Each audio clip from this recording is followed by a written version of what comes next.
The scent of old money hung thick in the Kennedy Center ballroom as champagne designer perfume, and the particular musk of people who'd I never love worried you. about rent. I love you too. Rosalind Harper didn't belong here, and the weight of 300 judging eyes made sure she knew it.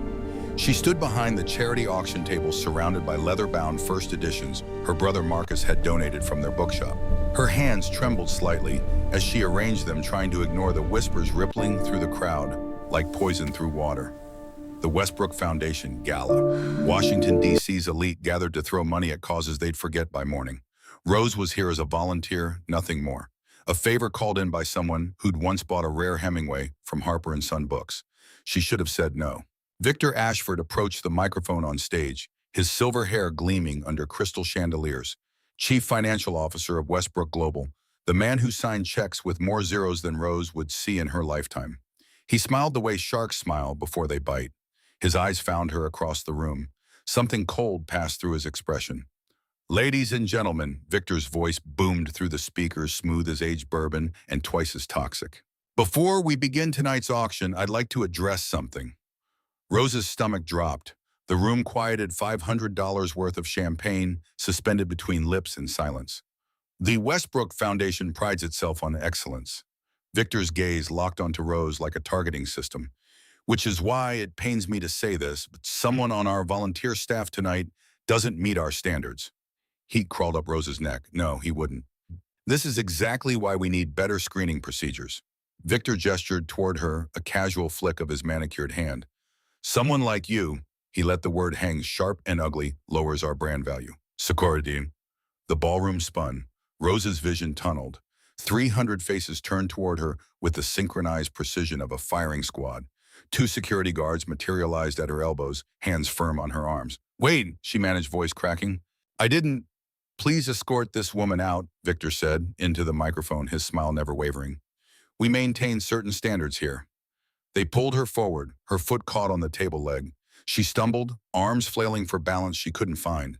The first editions cascaded to the marble floor, with sounds like breaking bones, spine-cracking pages, tearing leather binding, splitting open. The smell hit her. Old ink, musty paper. The scent of her brother's livelihood scattered across expensive tile like garbage.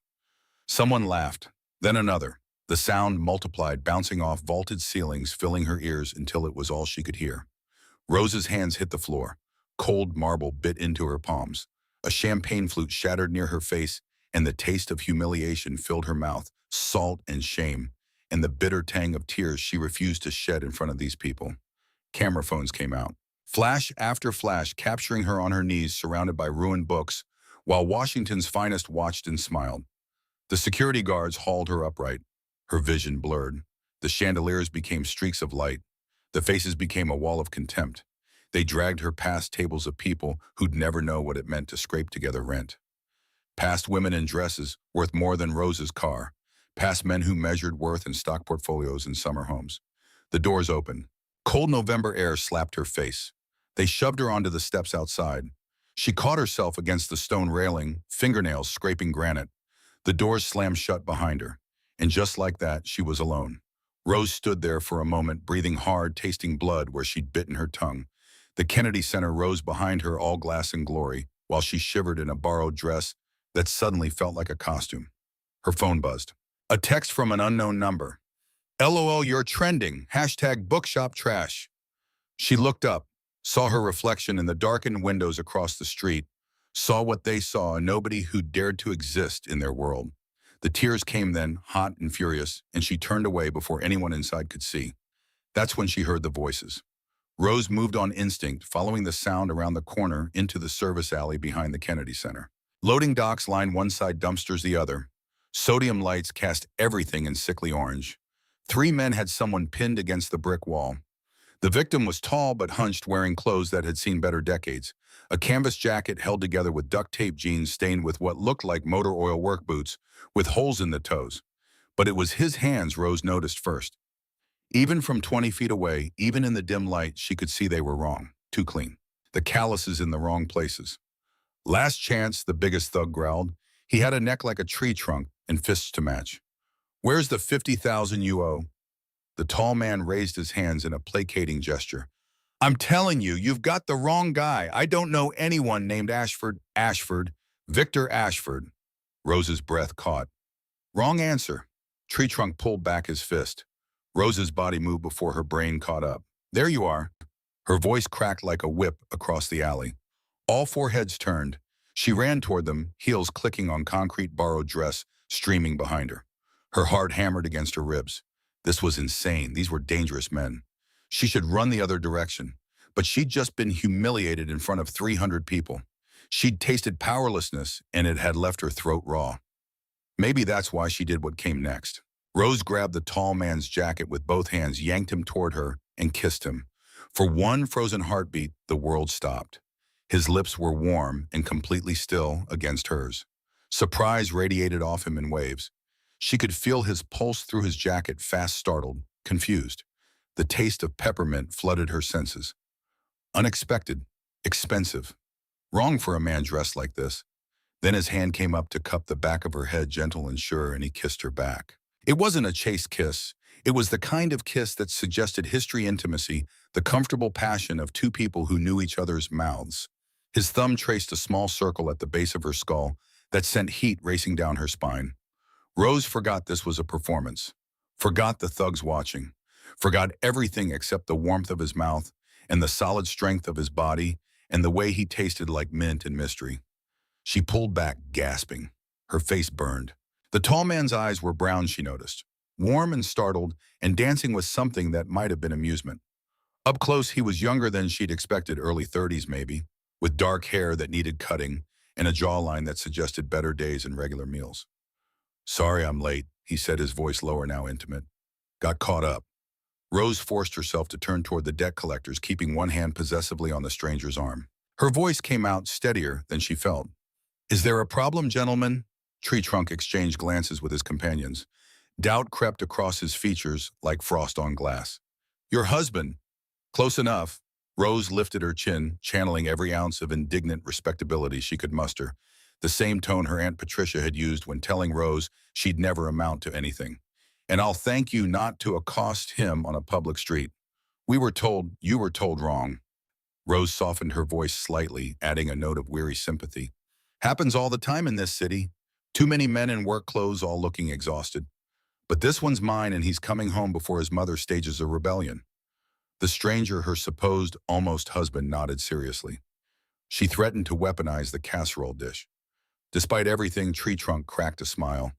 The tension bled from the group like air from a punctured tire. Right then, the leader said slowly. Sorry for the trouble, miss. But if you see anyone matching his description, dark canvas jacket about this tall, he gestured, you let us know. Of course, Rose lied smoothly, always happy to help. She waited until they disappeared around the corner toward Constitution Avenue before releasing the breath she'd been holding. Her hand was still on the stranger's arm. She became suddenly acutely aware of the warmth of him, the solid reality of muscle under the threadbare jacket. The way he smelled, not like someone who'd been sleeping rough, but like expensive soap trying to hide under layers of calculated grime. You can let go now, he said quietly. Though I have to admit I'm curious what other rescue tactics you have up your sleeve. Rose dropped his arm like it had burned her. You're welcome, by the way, for saving you from whatever that was. Oh, I'm very grateful. He was definitely amused now, a smile playing at the corners of his mouth. Though I have to ask, do you often accost strange men on the street with passionate kisses? Or am I special? They were going to hurt you. And you decided the best intervention was... He gestured between them, eyebrows raised. Heat crept up Rose's neck. It worked, didn't it? It worked spectacularly. He tilted his head, studying her with unsettling focus. Those brown eyes weren't the eyes of someone who worked loading docks. They were sharp, assessing, missing nothing. You're either very brave or very foolish. I haven't decided which. Most people go with foolish, Rose admitted. The adrenaline was catching up with her now, making her hands shake. She shoved them into the pockets of her dress. Are you actually in debt to whoever Ashford is? No. The stranger glanced down the street where the collectors had vanished, his expression turning thoughtful. But I know who they're looking for. Wrong coat, right location. Something like that. He looked back at her, and for just a moment, something flickered across his face. Calculation, perhaps. Or careful consideration. Then the easy smile returned. I was distracted by a bookshop window. dangerous habit. Rose followed his gaze. There, half a block down, sat Harper and Son Books. Her bookshop. Well, her brother's bookshop, but close enough. The lights were still on. Marcus must be working late despite the new baby. You read, "Is that surprise I hear?" His smile widened. You think dock workers don't read? No, I didn't mean.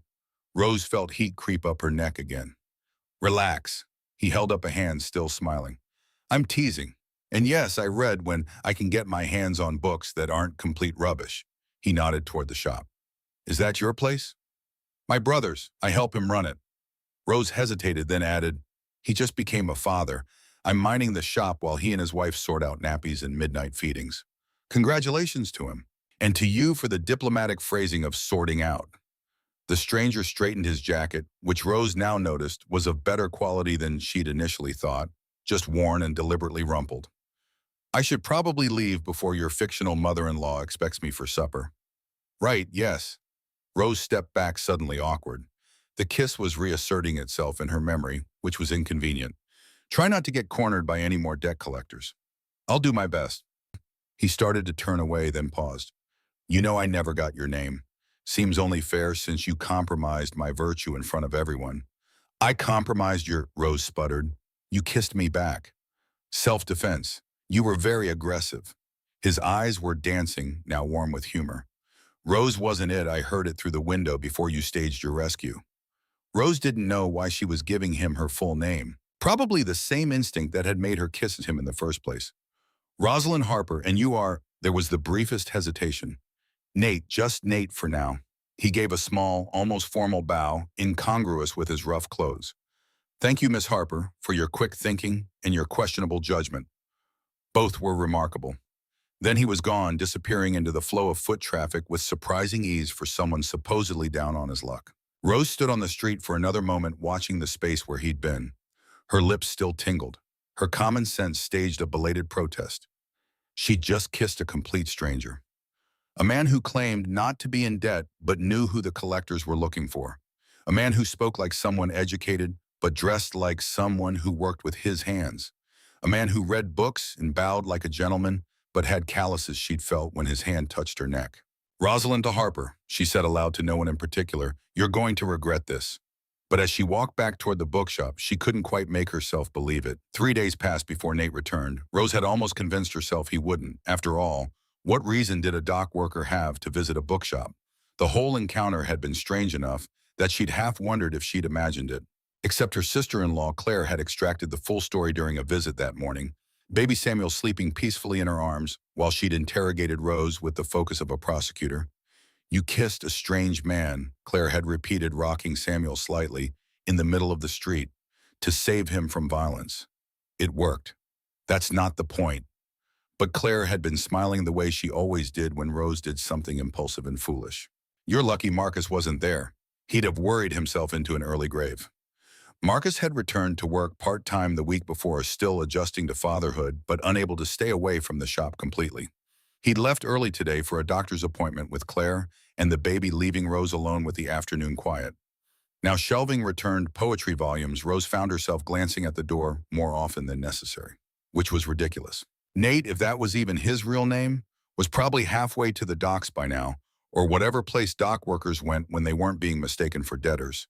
The bell above the door chimed. Rose didn't turn immediately, too focused on wedging Byron between Blake and Coleridge. Be with you in a moment. Take your time. I'm just browsing. She knocked 3 books off the shelf. Nate stood in the doorway, afternoon light haloing him from behind.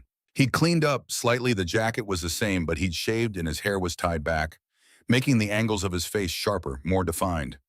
He was watching her with barely concealed amusement. You, Rose said eloquently, crouching to retrieve the fallen books. Me. He crossed to help her, his hands quick and sure, gathering volumes with the careful touch of someone who respected books. Up close, she noticed details she'd missed before: a faint scar above his left eyebrow, calluses on his palms that seemed wrong somehow, like they'd been acquired deliberately rather than through years of labor. I was wondering, he said, handing her Paradise Lost, if you might do me a favor. Rose straightened, wary. What kind of favor? The learning kind. Nate glanced around the shop, taking in the floor-to-ceiling shelves, the comfortable reading chair by the window, the slight organized chaos that came from a business run by people who loved books more than profit. I can read a bit enough to get by, but I'd like to get better. And you seem like someone who knows her way around words. It was a reasonable request. Rose had taught reading to half a dozen people over the years, shop assistants and apprentices who'd never had proper schooling, older women who'd been denied education in their youth. But something about Nate's request felt off, like a note played slightly sharp in an otherwise perfect melody. Why me, she asked. Because you kissed me to save my life. His mouth quirked. Seems only fair. I trust you with my pride. Rose stopped, regrouped. Reading lessons aren't charity. I'd have to charge you. I'd expect nothing less. Nate pulled a few coins from his pocket. More than she'd have expected a dock worker to carry. Silver, not copper. He set them on the counter with a soft clink. Would this cover a few sessions, an hour here and there when you're not busy? The coins were real silver. Rose's suspicion deepened. Where did you get this? Saved it. The answer came too quickly. Been setting aside for months. He was lying. Rose had developed a sense for lies growing up with Aunt Patricia, who'd wielded truth like a weapon and fiction like a shield. But she couldn't figure out why someone would lie about having money for reading lessons or what possible harm could come from teaching someone to read better. Besides, the shop could use the income. Marcus's paternity leave had been unpaid, and bills didn't pause for new babies. Fine, she said, pocketing the coins, but I have rules. You show up on time. You don't waste my hours. And if you're actually illiterate and just pretending to know the basics, you tell me now. I can read, Nate said firmly, just not well. Not the way I'd like to. Right then. Rose walked to a shelf of simpler volumes, running her fingers along the spines until she found what she wanted. We'll start with Swift, Gulliver's Travels. It's accessible but not condescending. If you can manage it, we'll know where you actually stand. Nate accepted the book, turning it over in his hands with something like reverence. He stopped himself. Someone read this to me once, long time ago. Well, now you can read it yourself. Rose gestured to the chair by the window. Sit, read me the first page. I need to hear where you stumble. For the next hour, Rose listened to Nate read about a surgeon named Gulliver and his ill-fated voyage. He read slowly, carefully, stumbling over words like prodigious and maritime. But not Rose noticed words like tempestuous or diminutive. His mistakes seemed oddly selective, like someone who knew the words but was pretending not to. You're better than you claimed, Rose said when he finished the chapter.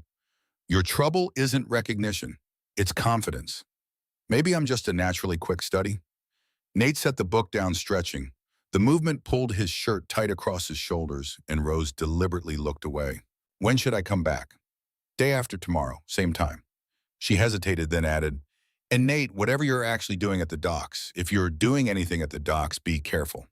Those collectors will be looking for their man. Mistaken identity might not work twice. Something shifted in his expression. You think I'm lying? I think you're complicated. Rose met his eyes steadily. But you're paying for reading lessons, not confession. Your business is your own. Is it? Nate stood, moving closer.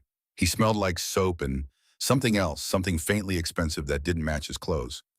Because you seem like the type who can't resist inserting herself into other people's business, heroically, inconveniently, and with very little regard for your own safety. That's not, you kissed a stranger to save him from debt collectors, Nate interrupted gently. You're teaching reading to someone you suspect is lying to you. You're currently alone in a shop in a part of town where women get robbed regularly, and I notice you don't even lock the door during business hours. He tilted his head. So yes, Miss Harper, I think you're someone who collects strays and problems with equal enthusiasm. Rose's cheeks burned. I'm careful. You're reckless. But he was smiling again, softer this time. It's going to get you in trouble one of these days. It already has, Rose muttered. Regularly. Then I'll try not to add to the list. Nate headed for the door, then paused with his hand on the frame. Thank you for the lesson, and for not asking questions I couldn't answer. After he left, Rose stood in the empty shop, staring at the closed door and trying to shake the feeling that she'd just agreed to something far more complicated than reading lessons. Nate returned twice more that week, always in the late afternoon when the shop was quietest. They worked through Swift, then moved to Defoe. Robinson Crusoe seemed to resonate with him in ways Rose didn't fully understand. He read the shipwreck scenes with particular intensity, stumbling over words she knew he knew. You're a terrible liar, she told him, Thursday afternoon, watching him pretend to puzzle over a passage he'd clearly read before. You've read this already. Have I? Nate looked up, innocence painted across his face. Must have forgotten. Must have. Rose closed the book, leaning back against the counter. Why are you really here, Nate? For a moment, she thought he might tell her. His expression turned serious, the perpetual humor fading. Then he shook his head. Would you believe I annoy the company? Of a sharp-tongued book assistant who keeps catching you in lies. Especially that. He stood stretching again. Rose was beginning to suspect he did it, deliberately testing whether she'd notice. You're the first person in months who's been honest with me, even when you don't believe a word I'm saying. That's a low bar for friendship. You'd be surprised how rare honesty is. Nate moved to the window, looking out at the street. Outside, Georgetown was shifting into evening lamplighters, making their rounds, shop owners closing up the street performers, heading toward the theater district, where the real money gathered. Most people tell you what they think you want to hear, or what benefits them most. But you said I was complicated and charged me for reading lessons anyway. No judgment, no demands for explanations. Just acceptance, with a side of suspicion.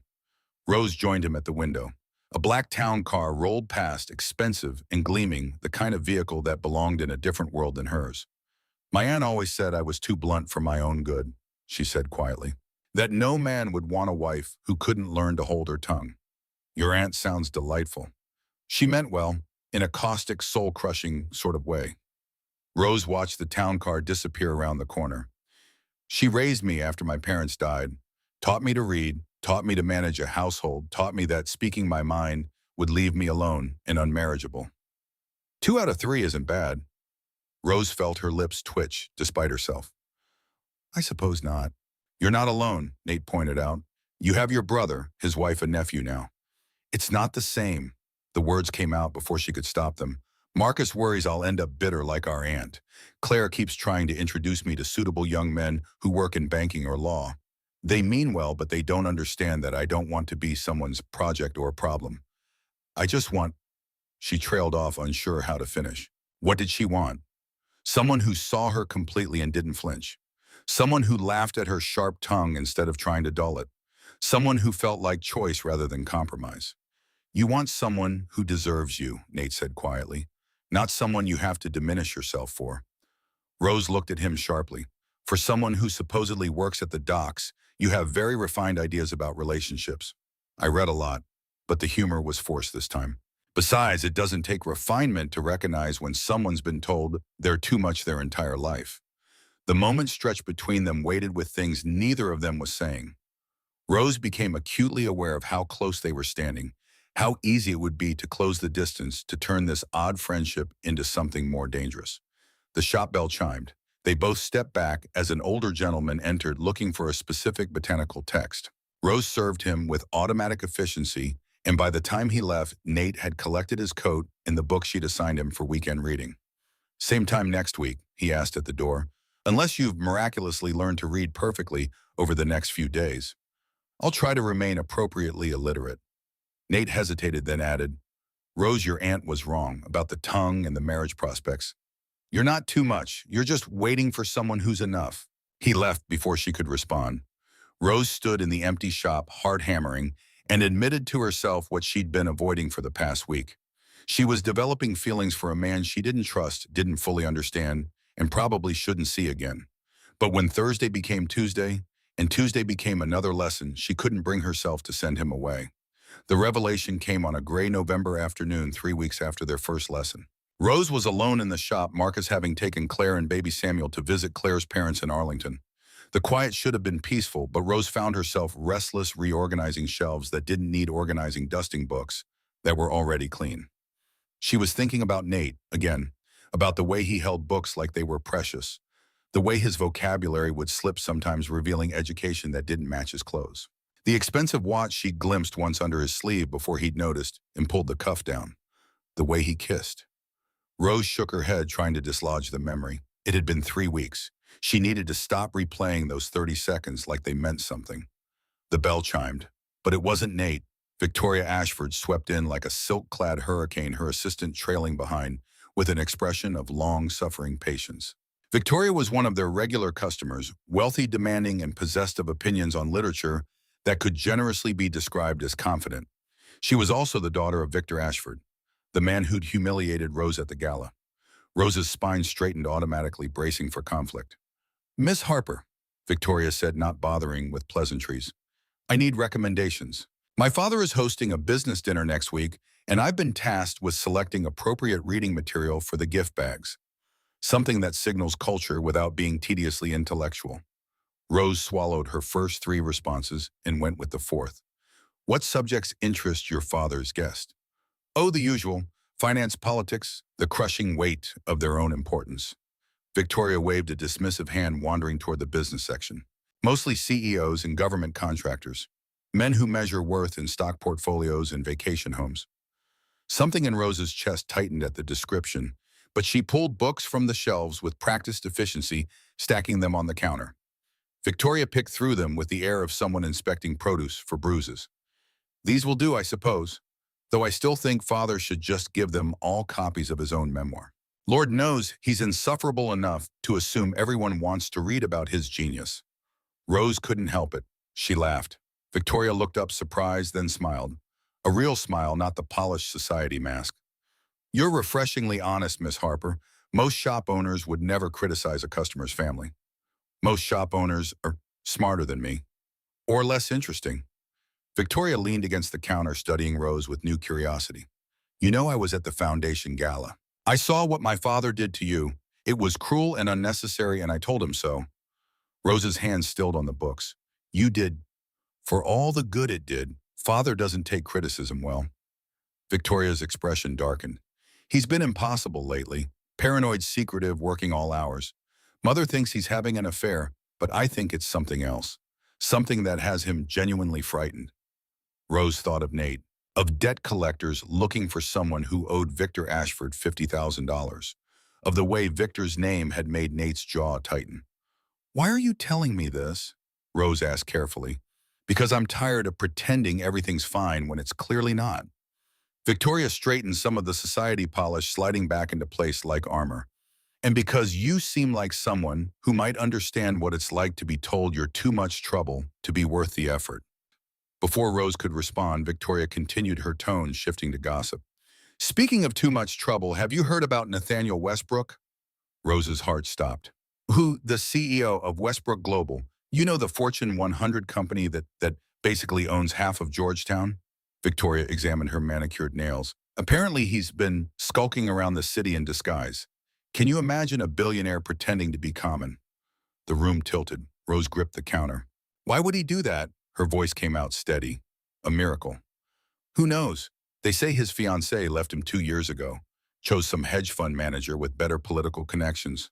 Broke his heart or his pride or whatever billionaires have instead of human emotions." Victoria laughed, the sound brittle. "Personally, I think he's investigating something. Father mentioned once that Westbrook was asking too many questions about their joint ventures. Made him nervous." Westbrook, Nate. The pieces clicked together with the finality of a lock tumbling open. The expensive soap, the educated speech, the way he'd looked at the town car that night, not with envy but with recognition. The calluses that didn't match manual labor.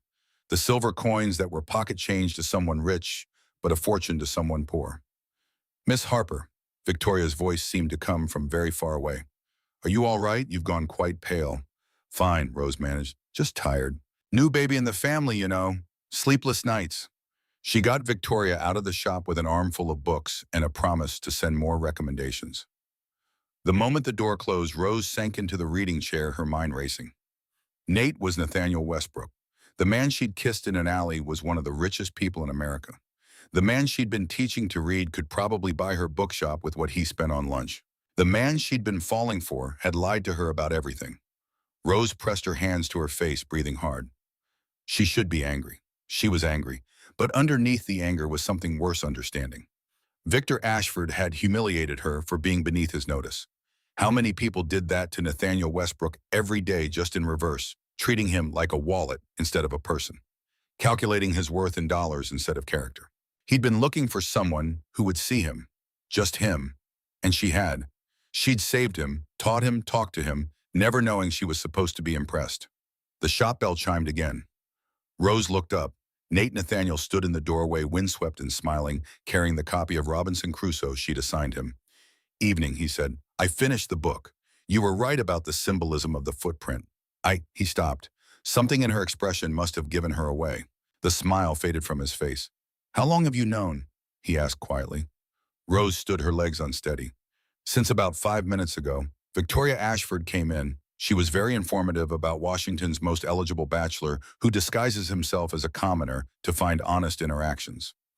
Nathaniel's jaw tightened. He closed the door behind him, flipping the sign to closed, even though it was only 4 in the afternoon. Were you ever going to tell me? Rose heard her voice crack and hated herself for it. Or was this just entertainment for you? See how long the bookshop girl could be fooled. It wasn't like that. Then what was it like? Rose demanded. Because from where I'm standing, it looks like I spent 3 weeks teaching a billionaire to read. It looks like I shared things about myself, honest, vulnerable things, while you lied about everything. Not everything. Nathaniel moved toward her, then stopped when she stepped back. My name is Nathaniel, Nate, and yes, I'm the CEO of Westboro Global. And yes, I lied about who I was and what I do, but I never lied about what I wanted, which was to know you. His voice was rough now, frustrated. The real you, not the version who'd perform for money or position. He ran a hand through his hair, the careful disguise cracking. Do you have any idea how exhausting it is? Watching people calculate their words, their expressions, their entire personalities based on what they think a billionaire wants to hear. How rare it is to have someone just be honest. So you thought lying was better. I thought honesty was worth waiting for. Nathaniel pulled off his jacket, the threadbare canvas that had been part of his costume. Underneath his shirt was expensive. Simple but expensive. The kind of simplicity that cost a fortune. I came to Georgetown by accident that first night. I was investigating why company funds weren't reaching the people they were meant for. Victor Ashford is my CFO, and he's been embezzling millions. Rose's breath caught. I needed to move unnoticed, Nathaniel continued.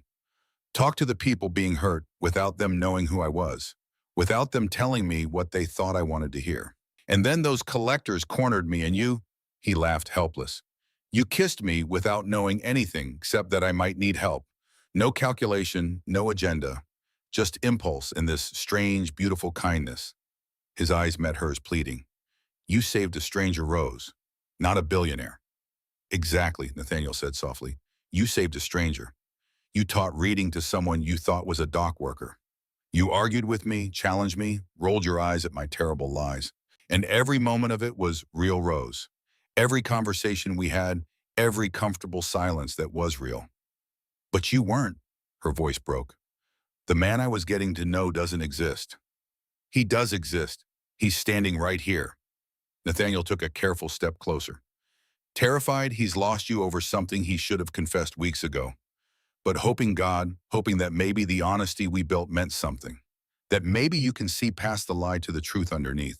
Rose wanted to stay angry, wanted to throw him out, forget she'd ever met him, go back to her simple life where billionaires didn't kiss her in alleys and pretend to need reading lessons. But she'd never been good at taking the easy path. I don't know how to trust you now, she admitted. The words hurt coming out. You lied about everything, your work, your education, your entire life. How am I supposed to believe anything else you say? Nathaniel's face went pale, but he didn't look away. Test me, he said. Ask me anything. I'll answer honestly, even if it costs me everything. The afternoon light slanted through the shop windows, catching dust motes that drifted between them like snow. Outside, Georgetown carried on oblivious to the small heartbreak happening in a bookshop on a quiet street. Rose looked at this man, this stranger, this liar, this person who'd somehow become important to her despite every warning sign, and she made her choice. Why were you really in this neighborhood that night? Nathaniel didn't hesitate. Victor Ashford has been embezzling from Westbrook Global for the past 18 months. Maybe longer, we're still tracing it back. $50 million minimum, funneled through fake charities, shell corporations, accounts in the Cayman Islands. Rose's legs felt unsteady. She sank back into the reading chair. 50 million. The debt collectors that night, they work for him. Or rather, they work for the people he's in bed with. Nathaniel's voice was flat, precise, the tone of someone who'd been living with this knowledge for months. Victor isn't just stealing, he's laundering money for the Russian mafia. A woman named Katerina Volkov runs their East Coast operations. She's been using our company, my company, as a cleaning service for blood money. The words hung in the air like smoke after gunfire. And you're investigating this yourself. Rose heard the incredulity in her own voice. Why not go to the FBI, the SEC, anyone? Because I don't know how deep it goes. Nathaniel moved to the window, his silhouette sharp against the fading daylight. Victor's been at Westbrook Global for 12 years. He has connections everywhere. Police, politicians, federal agents. I tried to report it quietly 6 months ago. Within a week, the lead investigator was reassigned to Alaska, and my car's brake lines were cut. Rose's breath caught. I survived because my driver was suspicious of a noise and checked before we left the garage. Nathaniel's reflection in the window glass looked haunted. Someone is protecting Victor. Someone with enough power to make problems disappear. So I needed proof they couldn't ignore. Evidence so overwhelming, so public that burying it would be impossible. And the disguise, the people being hurt by Victor's embezzlement, the real victims there in neighborhoods like this. Working class struggling, the kind of people who'd never talk honestly to a billionaire CEO. His shoulders tensed. I needed to understand what he'd done, see it with my own eyes, hear it from people who didn't know they were talking to the man who signed their paychecks. Rose thought of the collectors, of how easily violence had been on the table that night. The man they were looking for, the one who owes $50,000, who is he? Michael Torres, former Westbrook warehouse supervisor. Victor had him fired for asking questions about missing inventory. Nathaniel turned from the window and Rose saw anger burning in his eyes, a cold, controlled fury that was somehow more frightening than rage. Torres has 3 kids. His wife has cancer. The $50,000 was supposed to be his pension payout and medical coverage. Victor took it. Torres went to loan sharks to cover the hospital bills. Now he's being hunted by the same people who employ those collectors. Jesus, Rose pressed her hands to her face. Victor Ashford humiliated you at that gala, Nathaniel said quietly, in front of 300 people. Made you feel small and worthless because you weren't rich enough to matter. He took a step toward her. That's what he does to people like Michael Torres every day. Except when they can't pay his debts, they don't just get embarrassed. They disappear. The shop suddenly felt smaller, darker. Rose looked up at this man. She'd thought she was getting to know this stranger who'd been hunting monsters while she taught him poetry. Why are you telling me this now? Because you asked, and because you deserve the truth. Nathaniel knelt in front of her chair, putting himself at eye level, close enough that she could see the exhaustion written in the lines around his eyes. Rose, I was wrong not to tell you earlier. I know that.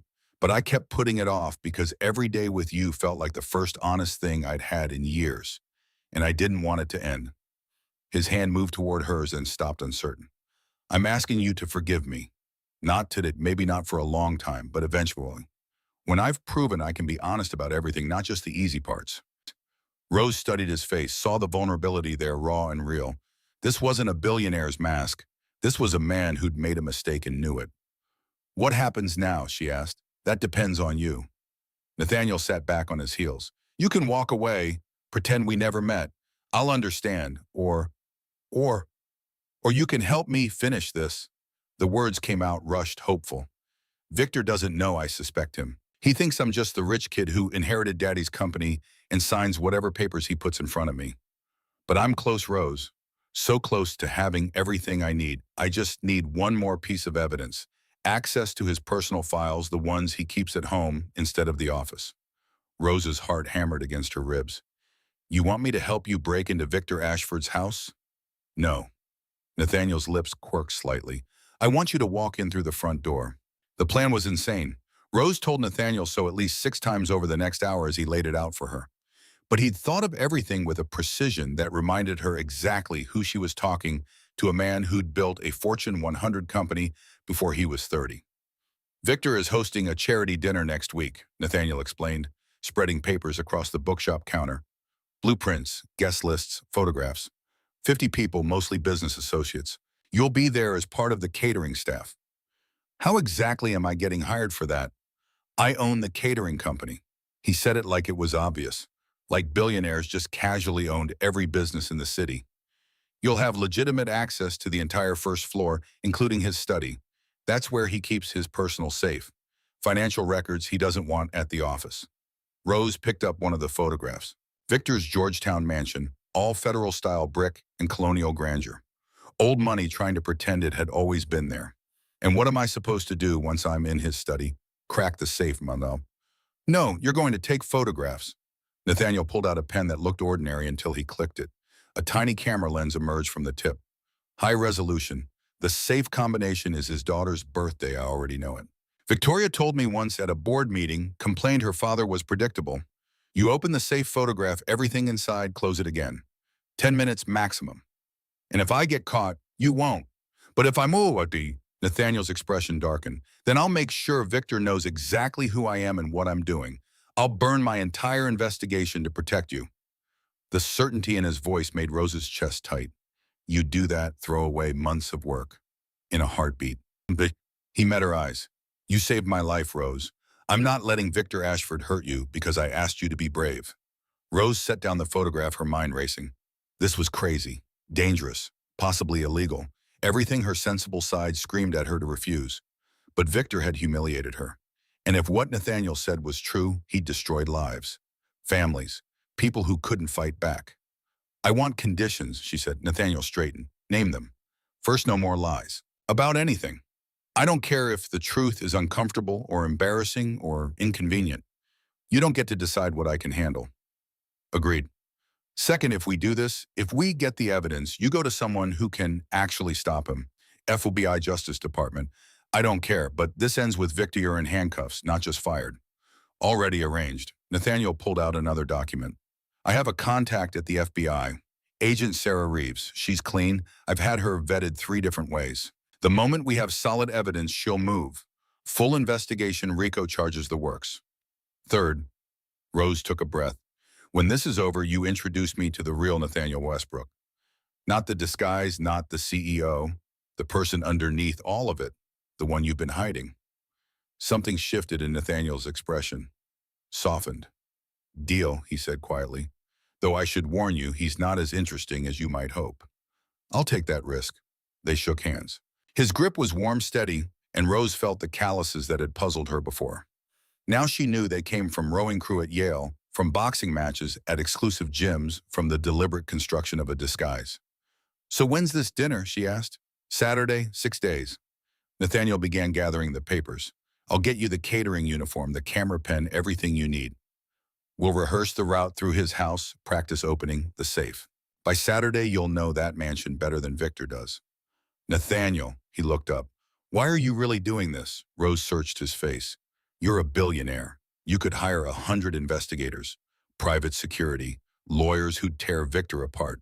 Why put yourself at risk? Nathaniel was quiet for a long moment. When he spoke, his voice was low, honest in a way that made Rose's heart ache. Because men like Victor think money makes them invincible. They think they can destroy lives without consequences as long as they're rich enough and connected enough. And for a long time, I believed them. He looked down at the papers in his hands. My father built Westbrook Global from nothing, died of a heart attack when I was 23, left me a company and a choice: use the money to help people or become just another Victor Ashford. He met her eyes. I'm doing this because Michael Torres's kids deserve better. Because you deserve better than being humiliated for not being rich enough. Because someone has to prove that money doesn't put you above justice. Rose felt something crack open in her chest. This was the truth she'd been looking for. The man beneath the masks. Okay, she said. Saturday, I'm in. Nathaniel's smile was like sunrise. Thank you. Don't thank me yet. I haven't successfully committed corporate espionage. You will. He headed for the door, then paused. Rose, for what it's worth, teaching you was never a lie. Those hours were the best part of my week. Getting to just be Nate, reading with you, talking about books. That was real. You're still a terrible liar, Rose called after him. His laughter echoed back through the closing door. The next 6 days passed in a blur of preparation. Nathaniel came to the shop every evening after closing when Marcus had gone home to Claire and baby Samuel. They'd lock the doors, pull the curtains, and transform the bookshop into a war room. Victor's study is here. Nathaniel pointed to blueprints spread across the poetry section.